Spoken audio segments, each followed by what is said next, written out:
So today's job is really simple. We're following up from an EICR report that we did a couple of months ago. You'll notice behind me, these were the existing spotlights that were in the bathroom. Transformer up above, but no fire hoods on them, so we failed those. We knew there was a new bathroom being fitted. So at the time, I've installed the new bathroom spotlights. So the customers have lights to keep going, but we knew, as I said, they were going to have a new bathroom. So this is all getting ripped out. The pull cord will go.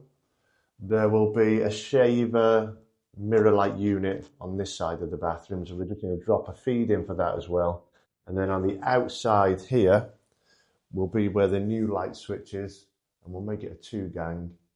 One switch for the spots, and then the other switch will be for the fan. So we've done a few adjustments on this job already. We'll show you the fuse board later on.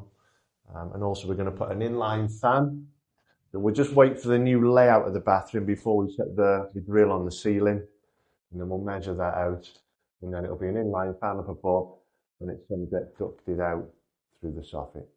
So the first fix of the bathroom installation, as we've just shown you, the plans that we've got, it was an EICR report, as I said.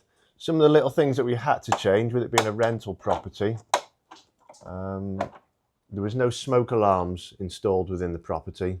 So we fitted a couple of opticals, we fitted a heat in the kitchen, and we also give them a main CO as well in the lounge, because at a future date as well, they're going to be putting in a wood burner fire.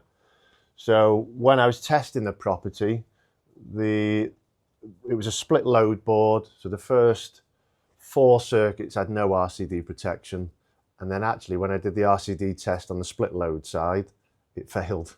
So I had to nip out to Screwfix very quickly on a Saturday afternoon to get a new RCD switch as well to cover these last 6 circuits. So we changed that over, and then I've also put the first 3 circuits on individual RCBOs. So the smoke alarms are on there now, and we've managed to split it down to 2 lighting circuits as well.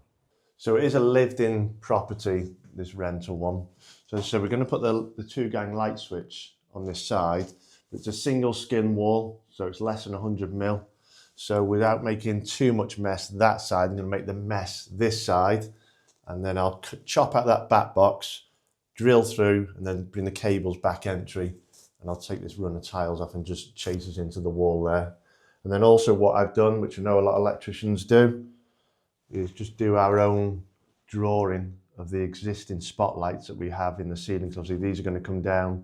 This ceiling is getting overboarded, so it's just really easy to find them when you come back, ready to do your second fix.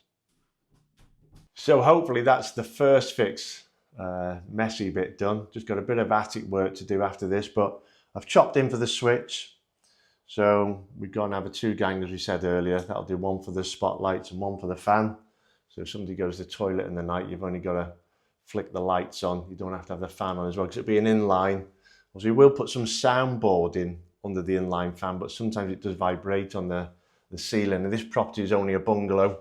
These rooms behind me here are bedrooms, so there might be a bit of vibration on the woodwork, so that just cancels that situation out of a night time. And then if we go inside, we can look at both chases, which is behind here for the light work, and then there's one over there for the mirror light. And you'll notice I've put it on a 1-gang back box.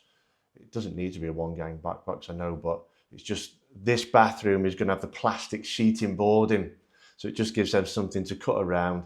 Then second fix will fit the new mirror unit over it, and that'll hide that. So you'll notice I've still used 25mm oval capping. I know a lot of people don't use it now, they just clip cables direct, but for the price of it, I still just put the cables in it, because once this is boarded, tiled, plastered, whatever it's going to be, even on a dot and dab wall, trying to fish down, if your cable's got damaged, say you've fitted a kitchen and the join has gone through your cable with fixing the wall unit, you've always got something you can pull up and down. So I still use capping.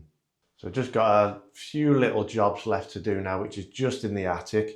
So I'm going to disconnect these spotlights, and I'm going to disconnect the existing pull cord.